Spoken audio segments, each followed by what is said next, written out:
Welcome back to Designing Your Future Self. I want to start today's episode with a question. How much time do you spend looking at someone else's career and wondering why you're not further along? Scrolling LinkedIn and feeling a quiet deflation when you see someone that you went to school with get promoted, launch something new, or announce another milestone. Sitting in a meeting and comparing your contribution to a colleague's and coming up short, at least in your own mind.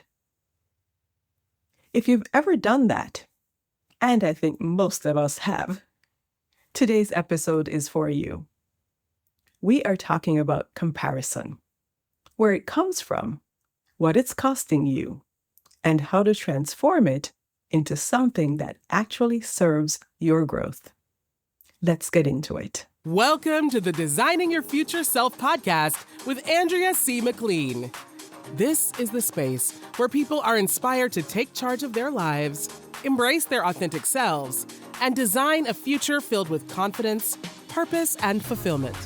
Hosted by board-certified life, career, and executive coach, Andrea C. McLean, each episode is packed with empowering strategies and practical tools to help you unlock your potential and create the life you've always envisioned.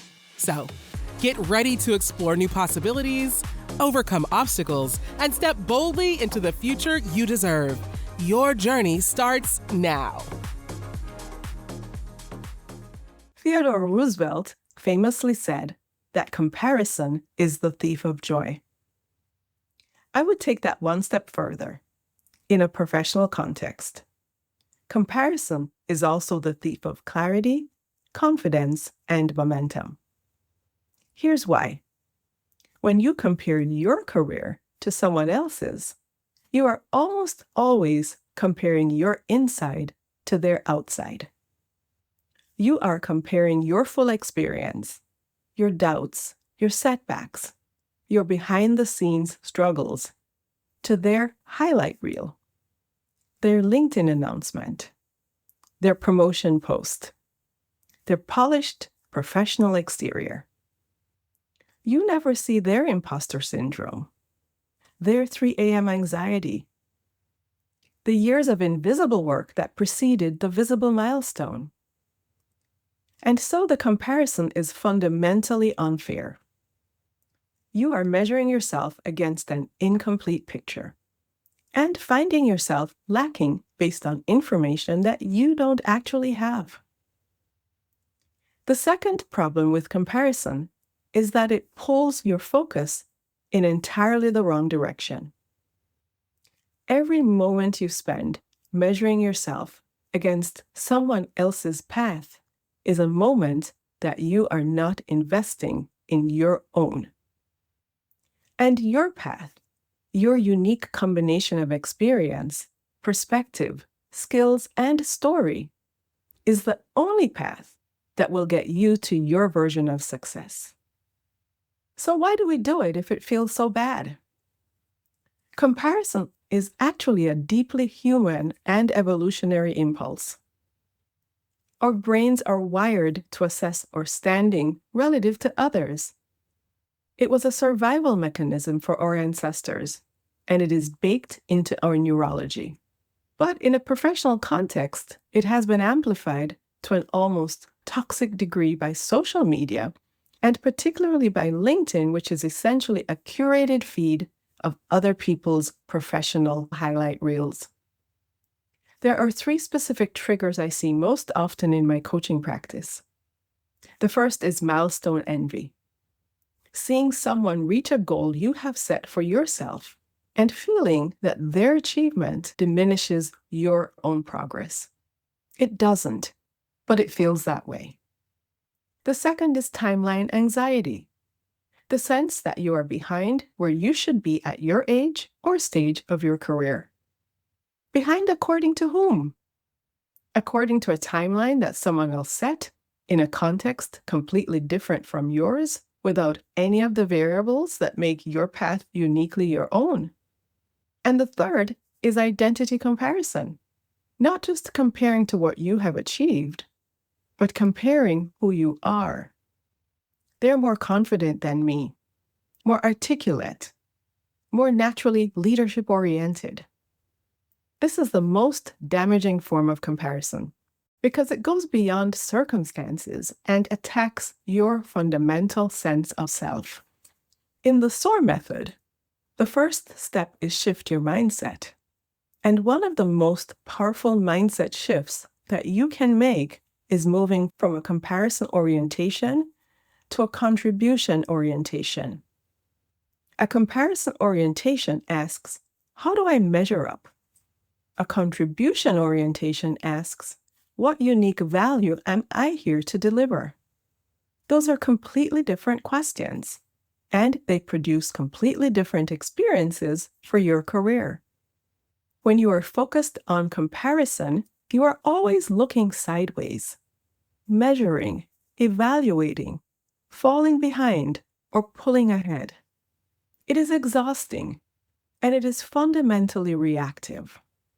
When you are focused on contribution, you are looking forward at the impact you want to have, the value you want to create, the leader you are becoming. It is energizing, and it is fundamentally generative. Your career is not a race with other people. It is a journey toward your own fullest expression of leadership. And the only meaningful comparison is between who you are today and who your future self is becoming. So, how do you make the shift from comparison to celebration of others and of yourself? Practice 1. Reframe others' success as evidence of what's possible. When someone you know gets promoted, lands a big opportunity, or achieves something that you want for yourself, instead of letting it deflate you, use it as proof that it can be done. Their success is not taking something from you. It is showing you the path. Practice 2. Curate your inputs. If scrolling LinkedIn consistently leaves you feeling behind, inadequate, or deflated, that is important information. Limit your consumption. Unfollow accounts that consistently trigger unhelpful comparison. Follow accounts that inspire and energize you instead. You get to choose what information you let into your mental space. Practice 3. Celebrate your own milestone out loud. One of the reasons we're susceptible to comparison is that we minimize our own progress while magnifying others. Start keeping a wins journal. Write down every achievement, every step forward, every moment of courage. Read it regularly. Your path has more milestones than you have been giving yourself credit for. Practice 4. Find your unique value proposition. What do you bring to leadership that no one else brings in exactly the same way? Your combination of experience, perspective, background, and story is genuinely unique. There is no one else with your exact path. And that path, when you own it fully, is your greatest competitive advantage. Celebrate it, own it, lead from it. Here's your assignment. This week, when you notice yourself comparing your path to someone else's, pause. Name it, and then ask, what is one thing about my own path that I can celebrate right now? Write it down. Say it out loud if you can. And then redirect your focus back to your own journey. The Promotion Ready Leader Workbook includes a strengths diagnostic that helps you identify and own your unique value. The things you bring to leadership that are genuinely yours. It's $47 and the link is in the description. Subscribe for episode 7. Next week, we are talking about building a resilient mindset and thriving in uncertainty. I believe in your future self. See you next Wednesday.